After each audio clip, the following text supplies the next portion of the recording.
حبايبي الحلوين، عاملين ايه؟ يا رب تكونوا بخير. بصوا بقى، ده طريقتي في كفتة الحاتي. لحمة 3 بصلات مفرومين، ودوت مية البصل حاطه فيها معلقتين كاتشب بس. هنحط بقى فوق اللحمة والبصل كده دوت ملح فلفل بهارات. هنفرمهم في الكب لفة وارجع لكم تاني. شوفوا يا جماعة، انا بلع طبعا ايديا مية بصل اللي انا عاملاها دي. هاخد كده قطعة اهي، واروح اي بقى ايد معلقة عندنا اروح عاملاها كده اهو، واروح حطها بقى في الصينيه كده بس. هدخلها بقى في الشوايه وهولع حته فحم عما تتحمر وش وضهر. هقعد اقلبها، هروح احط حبه الفحم فيها في النص، واجيب عليها الزيت واوريها لكم. انا خلصتها.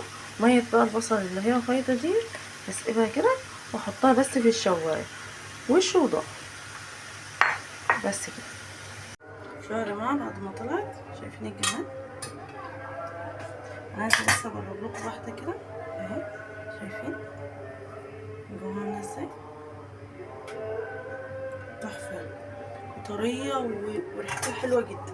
ايه رايكم في الريحه؟ قولوا لي بقى ايه رايكم. يلا اشوفكم على خير، باي باي.